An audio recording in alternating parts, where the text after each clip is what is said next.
Hello, good evening, everyone.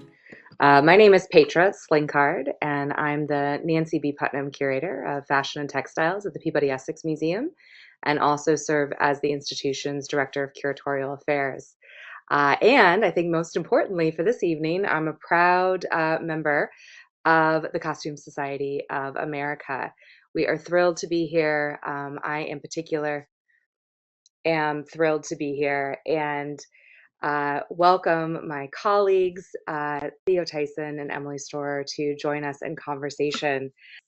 First, we have Emily Stoehrer, who is the Rita J. Kaplan and Susan B. Kaplan Senior Curator of Jewelry.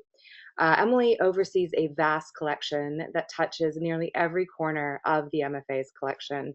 She has spent the last 10 years researching, exhibiting, and publishing on the jewelry collection at the MFA. Most recently, she co-curated with Theo Tyson Dress Up, the exhibition that we are going to learn about this evening, and reinstalled the museum's jewelry collection gallery titled Beyond Brilliance, Jewelry Highlights from the Collection, which we will also learn a little bit about this evening. Upcoming, Emily has a very exciting project this spring, Beyond Adornment, Jewelry and Identity in Art, which is a book that she is co-authoring, will be published by the Getty Museum, followed in the fall by an exhibition, followed by the book that she will then focus on the MFA's jewelry collection. Theo Tyson is the fashion curator at the MFA, and she is intuitive and inclusive, and her conversations through the lens of fashion, art, and culture center on sociocultural implications of race, class, gender, identity, and sexuality. I had the privilege of touring Dress Up with both of these phenomenal curators, and so I'm going to invite them to turn their cameras on and to join us in the most visual way possible. And that is with an armchair tour of these beautiful installations at the MFA. And then we'll dive into our conversation. Emily, Theo, it's a pleasure to be here with you. Thank you very much. We spent a few years working on this exhibition, and we're so excited to share it with you this evening. Dress Up opened in April. So the MFA had a very small collection of costume jewelry before I got a phone call in 2018 offering us the opportunity to come and visit a Toronto-based collector named Carol Tannenbaum and look at her costume jewelry collection, which numbered in the tens of thousands. And over the next 2 years, she gave this really transformative gift of jewelry to the MFA that really offered us this opportunity to look at the way that jewelry and fashion function together in a way that I don't think has ever fully been explored before, as surprising as that may seem to many of you in the audience. So Theo and I spent 3 years putting Dress Up together. You can see what you walked into if you saw this exhibition at the MFA this summer. So Theo, do you want to get started or do you want me to? I was going to say, do you want to start with the one in the center and then we'll go from there? Sure. So we really wanted to open with a powerful statement, and we chose these three dresses that each kind of blurred the lines between what was fashion and what was jewelry. The acquisition or the object in the middle is an acquisition that I made around the same time that we received this large gift of jewelry. It's an ensemble by Jean Paul Gaultier. It's part of his Spring Summer 2019 collection. It was his second to last collection, and in it he partnered with an artist named Mariko Kusamoto, who's based here in Massachusetts and who makes these incredible sculptural jewels out of fabrics. And he had encountered her work at MoMA and invited her to work together on this collection. And so I was very excited about that, as were my colleagues in the department, because we had been looking for an opportunity to acquire a couture ensemble that brought together fashion and jewelry. And this really did that. And so in the middle, you see these brooch-like elements, these sculptural elements that are Mariko's work, and the rest is Gaultier's work. And we chose this one in particular because of the way it also connected to our Japanese collections. And as Emily said, we worked on this for quite some time, but what she did not mention is that she started on this long before I arrived. So one of the things that we did was try to figure out how to ground ourselves and center ourselves. So that piece was a great one to do that because it genuinely had jewelry and fashion as one piece, one consistent ensemble. And then flanked on the left and the right, we see Bob Mackie that was known for making these fabulous liquid gold sequin gowns that required no jewelry. And then to the right, we have Alexander McQueen for Givenchy. And this was in 2011. This is the last collection that he did for them. And again, dresses that in and of themselves are jewelry with the sequins and the fabrics that they're made out of. And if you go to the next slide, we can kind of zero in on that Gaultier collab in the center. Again, in this exhibition was really about collaboration and really speaks to the way that we use jewelry and fashion to collaborate in our closets, if you will, to bring stories to life. And in thinking about bringing stories to life, as Emily and I were working together, we keep saying Emily and I, or we keep referring to just the two of us, but it was an entire team to put this show together. But again, it took the entire museum to put this show together, and it came all from our collection, with the exception of a few key, very generous loans. We'll get to one of those a bit later. But as Emily mentioned, you usually don't see jewelry and fashion together in an exhibition in this way. And one of the reasons is it's really challenging to present it in a safe way. So we always work very closely with conservation. Here you see Joel Stevenson on the right, anyway, to keep our garments safe. But this was also an opportunity for us to show full looks, and going back to collaboration. She's working on Halston and Elsa Peretti, who were amazing collaborators throughout the 70s. And if you go to the next slide. If you just wait, if we pause there for a second, Theo, I just want to point out that this is one of the few places in the exhibition we were able to bring fashion and jewelry together. We had about 150 objects in the exhibition, and that included fashion, jewelry, and photography. In places where we weren't able to bring the fashion and jewelry together as we do here, we really relied on photography to create those styles. And as you'll see on the next slide, it was not always easy to get the effortless look of jewelry on the mannequin. There's actually nothing effortless about it. I think we can all relate to that when we think about dressing up, except we don't always have like a glam squad, which you see here on the right. This is one of those generous loans that I mentioned from Petra and Peabody Essex Museum. And as we were talking about dress up and thinking about creating a look, self-fashioning, styling, and identity, we thought we would be remiss if we did not include Iris Apfel. She is someone that whether you knew who she was or not, you recognized her look instantly. And we found that as we toured countless groups through the exhibition. In here, you see, as Petra was there in spirit on an iPad, as our team made sure that all of the necklaces were layered just right, bracelets and belts in place, pants perfectly pleated. And one of the things that was really important about this, everywhere else, Emily and I had the liberty of creating the ideas or the looks and selecting the photographs to illustrate what we were talking about. But in this particular instance, and it was perfectly placed moving into identity politics, which is coming up soon, to really talk about this is someone's actual look. And there was a sense of integrity that we felt like we needed to uphold to make sure that it was styled exactly the way that Iris wore it. And so another special thank you to Petra for helping us to do that.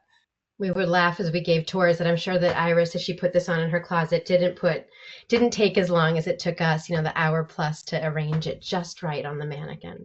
And everything did need to be just right. If you notice between Iris and the next section beginning, there's a quote there. And that's something that we did throughout the exhibition.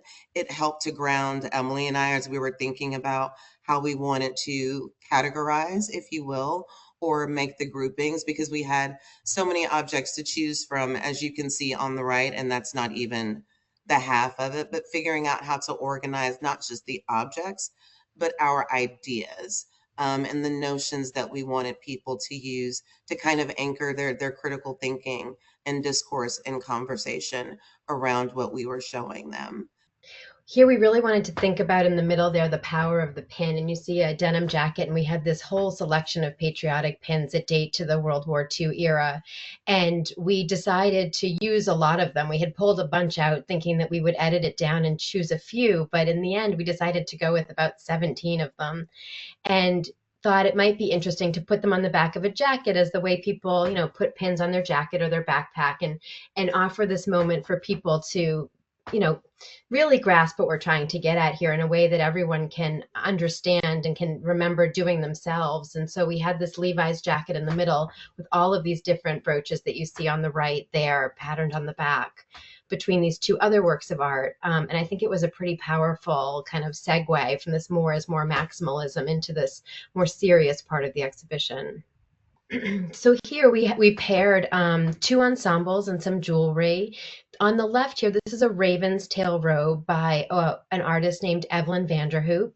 She works in Haida Gwaii in the Pacific Northwest, and this was something that was commissioned by our colleagues in the department back around 2016, and it was finished in 2017. And when it was delivered to the MFA, the artist felt strongly that it couldn't be in the collection before it was danced. It's a dancing robe. It needed to have that experience before being part of the collection. And so we had this beautiful ceremony that you'll see an image of in a moment.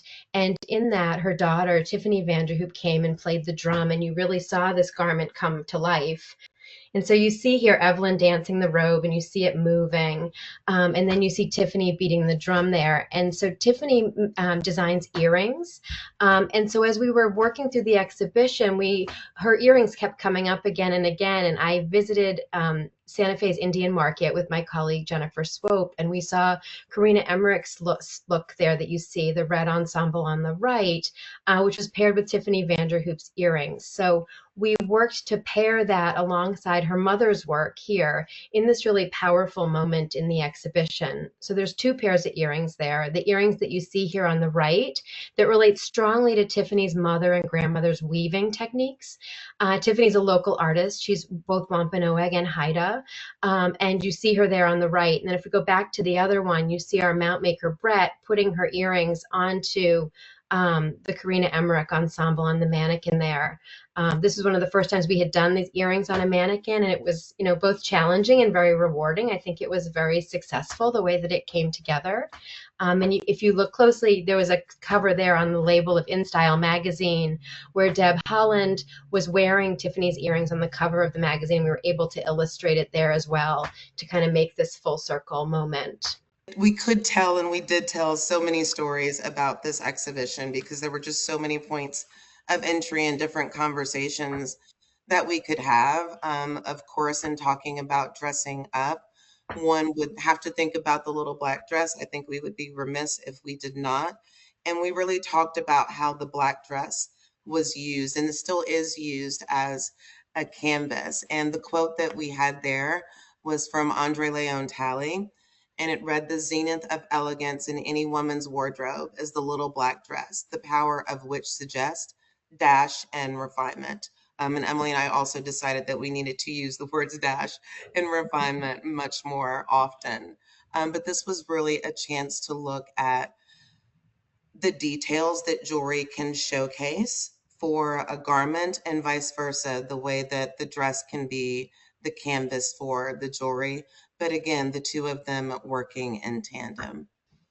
So we had a beautiful Hollywood section that we called Dressing the Part, to think about the way that the big screen and the small screen really inspire our dressing up. It gave us an opportunity to talk about department stores and to talk about the role of photography. And so here we had this beautiful Merle Oberon photograph where she's wearing this glittering stack of bracelets that is so ubiquitous in the 20s and 30s. And then here alongside a stack of bracelets from our collection.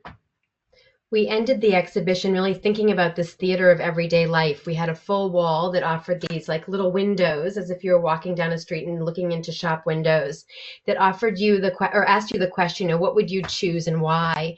And it gave us an opportunity to showcase many makers, many artists. We were really proud that the show featured so many women artists and women designers, and also told this local story, because much of the jewelry that was in the exhibition, really all of the American jewelry, was is manufactured in Providence, Rhode Island. So it would have been designed in New York and made in Providence. And so that was another thing that we were able to pull out in the course of the exhibition. I hope that many of you were able to see it at the museum this summer.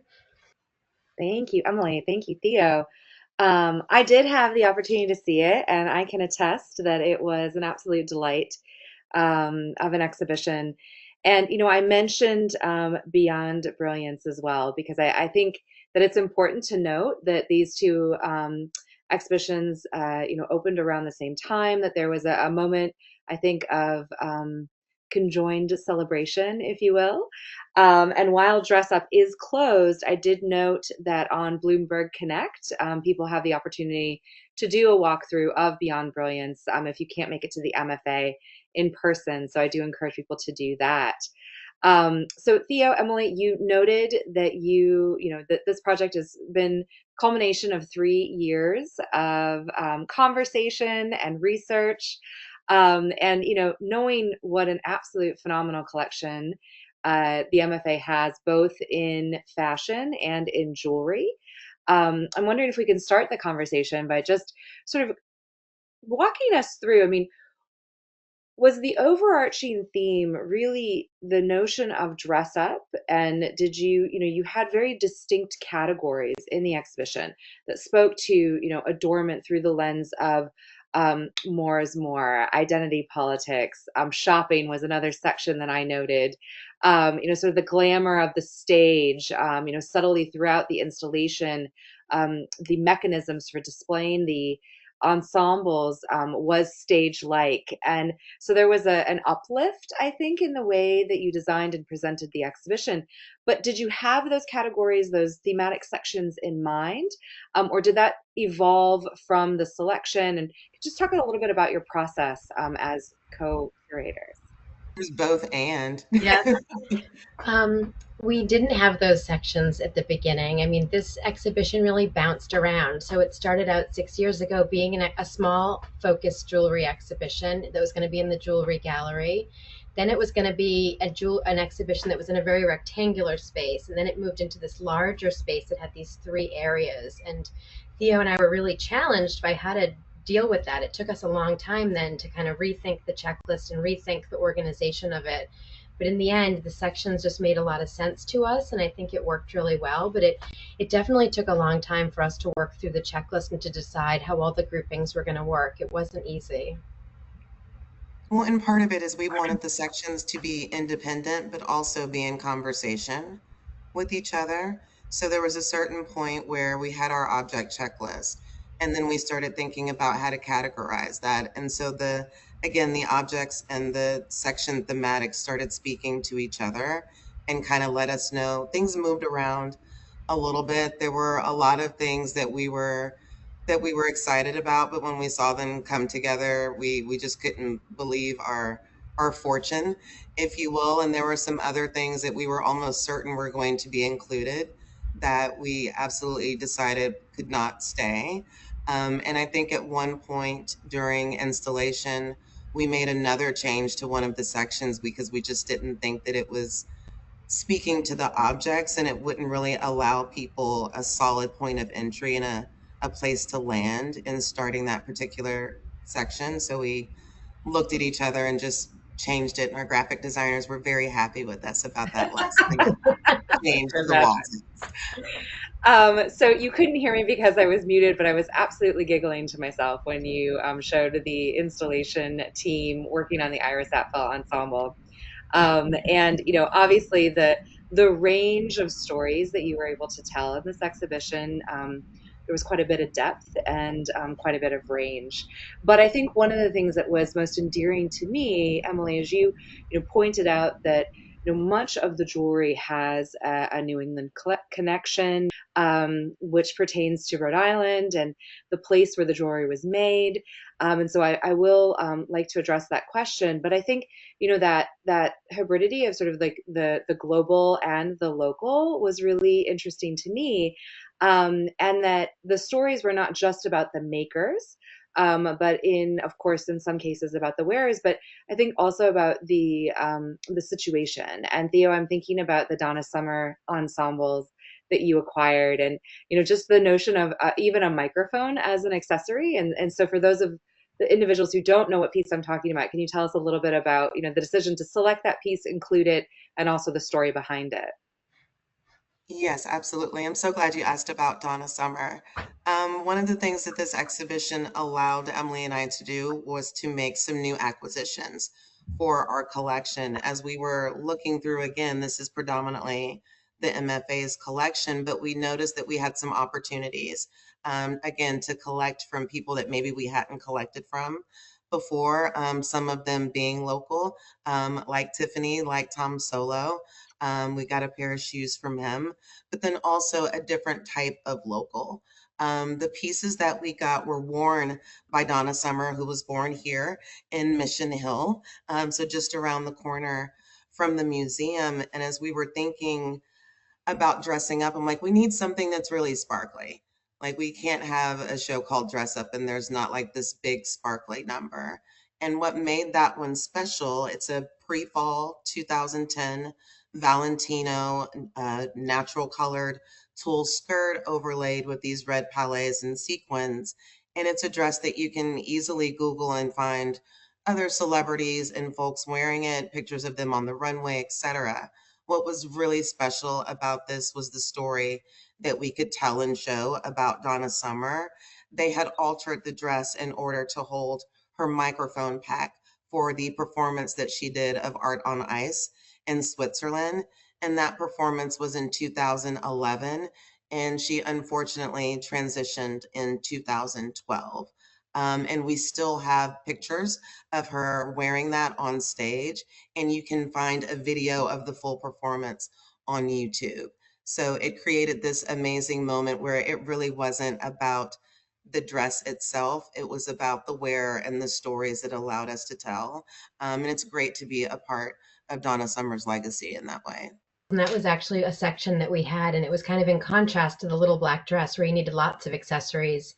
In the sequins and sparkles dress, the dresses themselves were really playing both roles. Absolutely. Well, and I love the wear that was evident. That it wasn't pristine. That you could sort of feel the sweat and the energy imbibed in that particular ensemble. The Boston Globe gave this exhibition a very good review. Murray White is an exceptional art critic, and I think all of us in the New England area are always excited when we get a good review from Murray. And so I want to read for just a moment because there were two instances in this review that I thought really spoke to the depth of the exhibition. And one quote says, dress up is at its best when it's reaching for deeper narratives around excess and artifice. Now, as historians of dress and adornment, there was a moment where I sort of took issue with that notion of artifice and excess because, as we all know, there are lots of adjectives that are described to the work that we do, and particularly the medium that we deal with. How did you navigate those conversations at the MFA when people were thinking like, oh, and I say this with love because I've been in this situation myself, where's the art history? Where is how did you work with your peers and how did you present this narrative, to your director, and, what was the enthusiasm that built around it?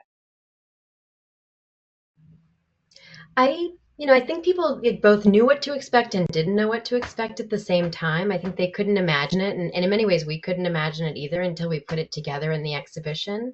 But I think everyone was really delighted to see the way it came together. And it was so much, I think, even better than anybody expected. And as Theo said, as we were pulling things out and doing mock-ups, we felt that too, where we knew we were going to think that something worked really well together. And then we'd actually get it together for the mock-up and be even more pleased than we thought we would be.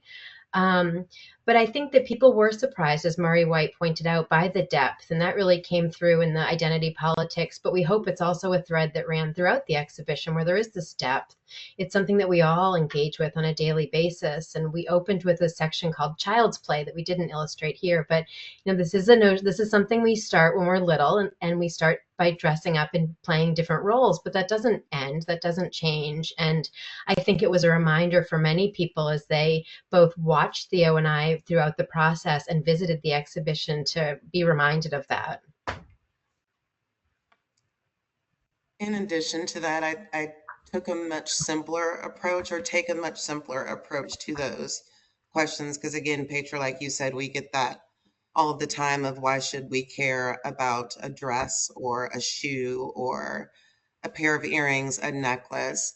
And I think the best answer I've been able to give is the same reason that they care about the bowl or spoon or tea kettle that they walked by to get to see those beautiful dresses. Everything has some form or source of meaning to some group of people. So we don't have a monopoly on what's meaningful. We don't get to decide what is meaningful to someone. And you don't get to decide what's part of history and what's not. And fashion is absolutely part of history. Thank you. Yeah, I think those points were also very wonderfully underscored in the selection of photography that accompanied the exhibition. And so you really saw fashion, adornment, and identity take on, I think, a different and very dynamic complement to the ensembles that were on display. Could you speak briefly just on, why you chose to include photography in the way that you did? Because in some cases it complemented, as you described uh, earlier with the Native American ensembles, but also the photographs stood alone as individual works within the exhibition narrative. Yeah, I think, well, both of us, I think, love photography. I am, of course, a huge lover of photography and fashion photography. And again, the way that we used it in the exhibition, some of it was illustrative, just so you could see, for example, the earrings actually on a model with the ensemble that they were worn with at some point, or to see Kate Blanchett in that John Galliano dress, you could see it on a body. But in those other instances, it was really to kind of bridge the gap for some of the conversations that we were having. For example, we had an amazing photo featuring Timothy Westbrook and the Dragon Sisters so that we could have a conversation about queerness. We had some amazing Jessica Craig Martin and Martin Parr photos to talk about race, class, and gender and shopping and consumption. So they were there to be thought provoking. They were there to complement, but they were also there to anchor, which really kind of goes back to your original, your first question before this one, Petra. People do respect photography in a different way, and they were kind of able to put two and two together in a way that I don't think just having the objects alone would have done. We always think about putting things on a mannequin it's so people can imagine themselves in them. But there were moments where we needed to actually show what this is, what is clothing, what is dress, fashion, jewelry. And the photography, I think, did that very well for us. Thank Yeah, the you. photography offered us the opportunity to really explore style, and that's really what the exhibition was about. I mean, if you think about where fashion and jewelry connect, it's with this personal style or with the style of a designer as they presented on the runway, and that can sometimes look a bit dead on the mannequin. And so having the photography there was a way to enliven the space, certainly, and to, bring it and to allow us to engage in all of these different narratives that Theo mentioned. Um, and it just kind of was nice to break up, I think, the space as we went through and to have people see the objects and to think about how they come alive when you put them on yourself or when you see them in a magazine or on film or wherever you encounter it. We had done a lot of work looking at other exhibitions and planning this. And Theo and I went to Brooklyn and saw the Dior exhibition. And we were standing in the exhibition. For those of you that saw, you might remember there was a room that was just like floor to ceiling photographs. And we were really inspired by that space and just the kind of feeling that you had being surrounded by all of this fashion and beauty. And we thought, wouldn't it be interesting to have like this dynamic at play where we have fashion photography and street photography? And we came back to the museum with that idea, thinking that we might do that, but realized that we didn't have a very strong, or really any street photography at the MFA. And so it opened up a different avenue for us to explore. Something else we didn't illustrate here, but I know Theo will want to talk a lot about. We were able to work with our teens program to bring in that idea of style and street photography and to showcase personal style by working with the MFA teens over a number of sessions and to utilize that experience as part of the selfie moment that we had in the exhibition. Thank you for bringing that up. Yeah, Theo, do you want to talk a little bit about how that came together? Yes, because I love our MFA teens. They are some of my favorite people in the museum. I just went and saw them this evening before we hopped on.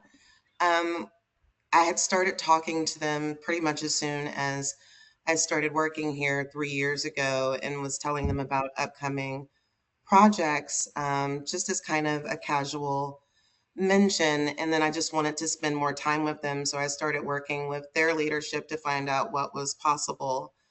So Emily and I came in and gave them a presentation on what our ideas were, and we just kept going back to them to get their feedback. They helped to, first of all, remind us that we are not teens, because some of our references they did not get. So that Oh, we helped us felt to so kind of old. zhuzh up our interpretation a little bit and make sure that it was current.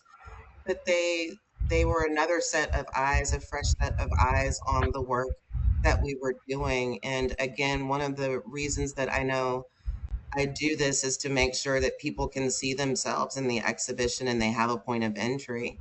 And one of the things that they mentioned is they didn't feel that it had a youthful feeling to it, that they wouldn't be able to see themselves, that they wanted something interactive. They either wanted to touch things or take pictures. And so they were really the ones that inspired that selfie moment. And they also inspired the wall of street photography. We were able to engage them with some folks from our community, a vintage stylist and local photographer, to work with them on putting their looks together. So they got to choose, make all of those decisions on dressing up. And I think that also helped them to really understand how important it is. And again, as Emily said, like maybe you thought you were just dressing up as a kid and now you're a teenager and you want to be cool or whatever that looks like, but you can still dress up. And I think that that was one of the highlights of the exhibition truly was that teen spirit section, because you really got to see fashion in action and you kind of got to see it from a very contemporary current perspective versus something that's already existing in a museum that won't have that type of currency to it, if you will, even though we noticed that a lot of them had like a 90s type of style we were noticing, but it Right. still gave us this very current feeling to the exhibition. Nice. But I also just wanted to call out the second piece in Murray's review that I think kind of brings things home, literally and figuratively. And he says, Dress Up contains a fascinating history lesson about the city's role as the costume jewelry capital of the country, if not the world.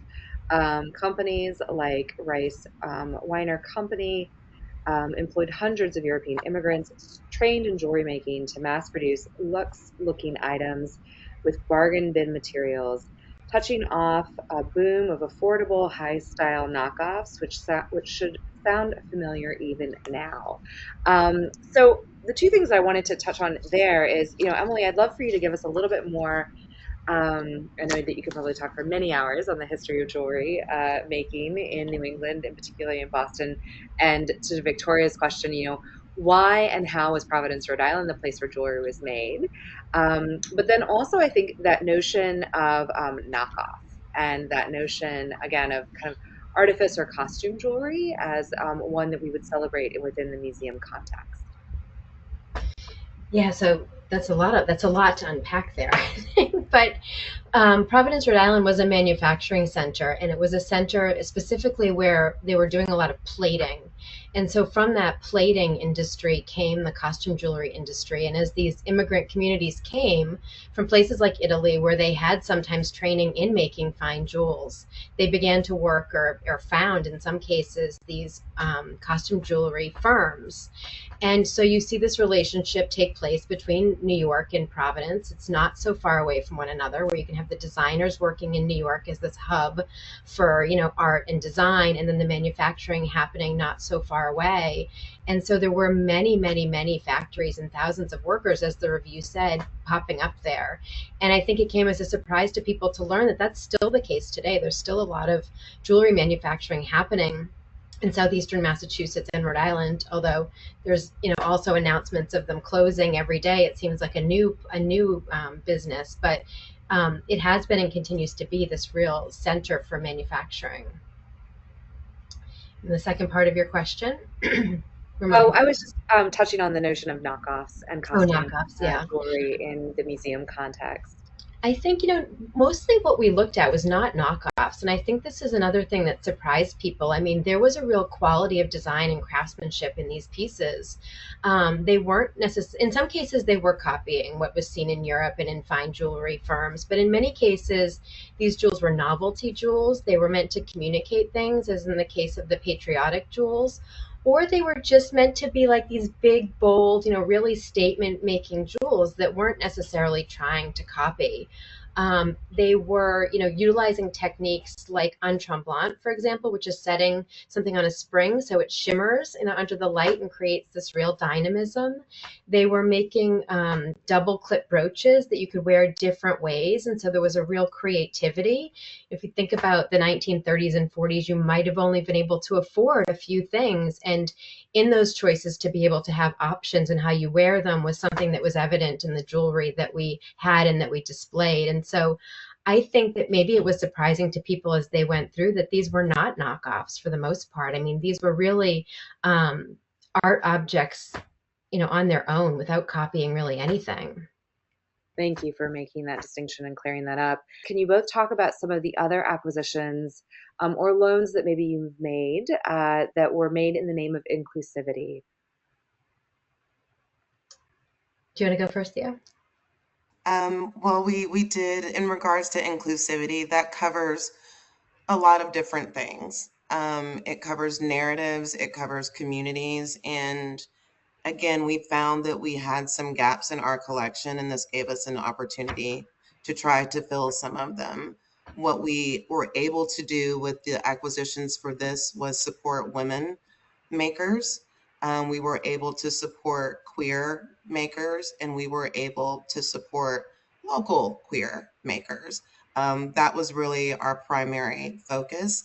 And then in regards to inclusivity, that local conversation is really important. One of the great things that happened with making the acquisition of the Donna Summer pieces was people found out who Donna Summer was, which to me, I was a bit gobsmacked that people did not know who she was, but that goes back to us showing our age again. But it opened up a whole new audience to not just her music, but her style. And that's something that we thought was really amazing. Again, I mentioned Timothy Westbrook and the Dragon Sisters, Tom Solo Shoes. He's based in Newton, Massachusetts. I know Petra is familiar with his work as well. They have an amazing hook shoe of his in their collection that's gorgeous. There was also of Rare Origin, which was a woman-owned, is a woman-owned company in New York. It's a mother and two-daughter trio that we were able to invest in. We had been putting this together, while the 2020 inauguration was happening, or 2021. And we saw Amanda Gorman wearing great jewelry, in particular, a ring that had been given to her by Oprah as she gave her speech at the inauguration. And so we initially had thought we might ask her to borrow that ring for the exhibition. But as we were, again, planning and looking at things and deciding, we instead decided to bring a version of that ring into the MFA's collection. And so we purchased it and brought it into the collection. It's a caged bird. It's a little coral bird in a cage, and it's this very, three-dimensional ring that we felt like spoke on many levels. Of course, it spoke on the level of, this gift, this personal gift from Oprah to Amanda Gorman, and they were really thinking about the Maya Angelou's "I Know Why the Caged Bird Sings." But on another level, I was also thinking about the role that jewelry played during the Nazi occupation of World War II, where Cartier had made these caged bird brooches, and then after the war made these bird of freedom brooches. And in talking about that, we also thought about the meanings that a jewel like this might have, down the road, and how these jewels can have so many different stories over the course of their histories. And so to bring it in would have a real impact. And maybe this was something we really wanted for the collection rather than just a loan. So in the end, we decided to do that with that. And again, thinking about just the difference between making an acquisition or requesting a loan, getting a loan for an exhibition, especially if we're doing it in the name of inclusivity, it can become very performative if we just borrow and we don't invest. So we made a very conscious decision to invest in certain pieces and borrow others. What was your relationship with jewelry before working on this exhibition? And have you been inspired to use more of your jewelry or more of your own accessories, I suppose, in your personal dressing up?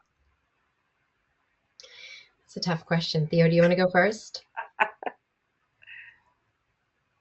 No. I mean, I don't think my relationship to jewelry, my relationship has not changed much. My knowledge of jewelry has been heightened. Of course, just working with Emily, that's happened, but spending so much time with these particular pieces, I loved learning about all of the women makers, the local connections that jewelry has. But I don't know that I'm a pretty much of a uniform person when it comes to getting dressed, so I can't say that it's affected the way I dress up too much. I mean, I always think about the role fashion and jewelry, play in putting together, getting dressed in the morning. Certainly, for me, jewelry is storytelling, and so there's always, a story behind every piece of jewelry, and that certainly came through in the exhibition, and it comes through in my wardrobe. As I put things on and acquire things, they all have stories behind them that, you know, are related to in some way or another to something that's meaningful to me. Thank you both. Um, what's next? I know that's the worst question, but I'm going to ask it anyway because I know people are excited to know what's coming out of the MFA. What's next? What are you both working on? So I'm working on the book for the jewelry exhibition. Petra mentioned that Beyond Brilliance opened in May. This is our permanent jewelry collection gallery. It has 160 objects from the collection on view in that space, organized around 3 different themes: jewelry as a decorative art, jewelry as an object of adornment, and jewelry as a messaging device. It's a beautiful space that if you haven't visited, I encourage you to visit. And so I've been working on the book related to that, which will have essays on those 3 themes, as well as 10 spotlights where we've invited scholars, collectors, curators from other parts of the world to reflect on objects in our collection and to speak about objects in the collection. So I think it'll be a nice highlight to that show and another opportunity to again celebrate that permanent space. Thank you, Emily. And Theo, you've got lots of exciting things going on. I do. I just opened my last exhibition for this year, like I said, on Saturday. That is bringing fashion into a space and place that is a little bit different for Art of the Americas. So I invite you to see Deep Waters for Artists in the Sea. It'll be open for a full year, so you've got plenty of time. But again, it's featuring photography by Ayanna V. Jackson and the storytelling that the costuming that she created for this series is absolutely beautiful. And beyond that, I'm working on an exhibition and publication for 2026 that will engage jewelry, fashion, photography, sculpture, and deck arts, but be very fashion forward and will be one of the first of its scale as a special exhibition at the MFA. And it will travel to a few other places. So I will spend the next year doing what Emily has been doing all this year, working on the book and getting that object checklist together for the exhibition, and really looking forward to it. So it's a little early for a save the date, but September 2026. Thank you. Thank you both. Well, and congratulations again.